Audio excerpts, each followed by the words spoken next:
What is up, guys? It's Hunter. So today we are going to be testing the light meter on the Canon A1. The way I'm going to be doing this is I waited for a bright sunny day so I could come outside and make this video. My neighborhood's kind of noisy, so I apologize. I'm going to be using the meter in the Canon A1 to take pictures on the Sony. So to dive a little bit deeper, once I get off of the video and I can take my ND filter off and get everything into manual, I'm going to meter the scene with this camera and then put whatever settings it tells me to use into my Sony and then take a few shots that way. And if the shots come out of the Sony on a good exposure, come out 0 or close to 0 on the exposure meter, then the light meter will, I would say, work. So that's gonna be really the only test we're using for this. I can go deeper into this topic in the future if this turns out to be a good video and a good experiment, but I'm gonna jump off of here.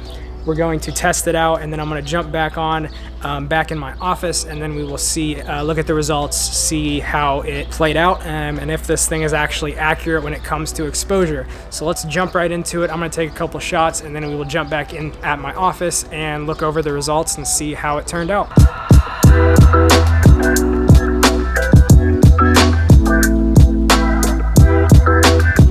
Alright, so the first one I'm going to run at 500 shutter speed, so I'm going to set my Canon A1 and my Sony to a 500th of a second shutter speed because it's pretty bright out, and then I'm going to see what the Canon A1 tells me to do in terms of aperture, put that into my Sony, and then see how it comes out. Now, noting I am using 100 ISO on my Sony, and I have 100 ISO in my film camera too, so hopefully it will equal out fairly well. So the first exposure was on 500 shutter speed, 100 ISO, and the Canon A1 told me to use a 5.6 aperture. So I did that, and the camera looks like we're about 0.7 under a perfect exposure. So the first one is 0.7 under a perfect exposure at 5.6, 500 shutter speed and 100 ISO. So we're going to go down to a 250 second shutter speed, 250th of a second shutter speed, and see what the aperture is telling us to do on the Canon A1. 250 shutter speed is telling us to run at 8 aperture, 8.0 aperture, so we're going to test that out. Now again, running at the exact same 250th of a second shutter speed and 8.0 aperture, it is still again 0.7 under the perfect exposure. So so far it is very consistent with its results. So for this one, we're going to go up to 1,000th of a second shutter speed and see what the aperture is. So right now on 1,000th of a second shutter speed, it's telling us to do an 8.0 aperture, so let's test that out really quick. So that was exactly one stop underexposed on the Sony for what the Canon was telling us to do. So far it's looking like the meter is a little underexposed for what the Sony would like. So now we are going to test out 125th of a second shutter speed and see what the A1 wants us to do. 125th and 11 for the aperture. Again, we are 0.7 underexposed, so almost a full stop.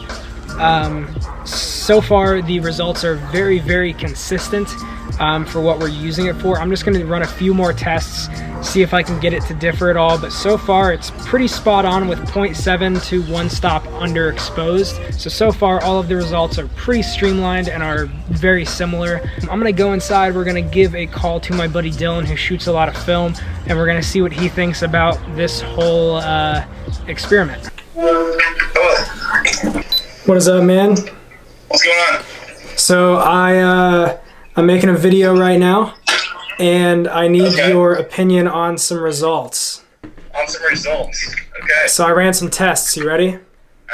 Alright, so I was running tests on the A1 exposure, like the light meter, and so I was using the light meter in my A1 to take pictures on my Sony. So my results were very, very consistent.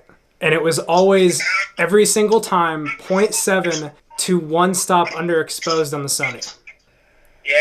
So in every single Canon SLR camera with a light meter, they're either a stop overexposed or a stop underexposed. It is rarely ever right on the dot unless you're extremely lucky. So does that mean that the shots coming out of my A1 are going to be under or overexposed? They will be underexposed, but that's why you always shoot a stop. You always shoot a stop overexposed. Now, what you're saying is don't use program mode. I don't know. You never want to underexpose film. It's harder. Well, I'm not gonna say never, but like you don't want to underexpose film because it's harder to retain the details out of it. Okay. It's kind of like the opposite of shooting digital. You know, usually underexposed to retain the detail in the shadows and stuff, but you overexpose so you can retain the detail in the highlights for film. Heard. So that's not an abnormal result.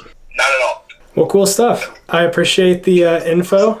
Anytime. All right, so there you have it. It sounds like from my conversation with Dylan, the one-stop underexposed that I kept getting from the results of using the A1 meter to shoot photos on the Sony is a pretty normal result in terms of Canon SLRs.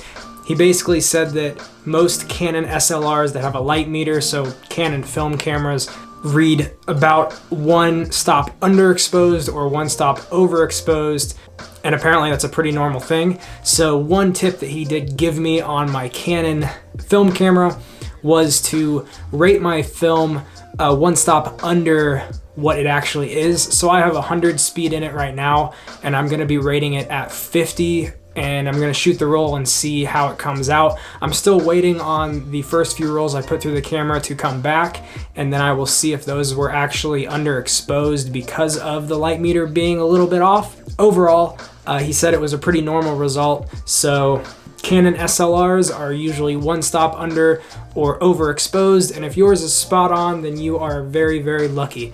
So that's it for this video. I hope you liked it. If you did, give me a thumbs up down below and let me know what you thought in the comments. If you like photo, video work, whether that be film or digital, give me a subscribe down below, and I will be back with more content very soon. And I hope you guys have a wonderful day.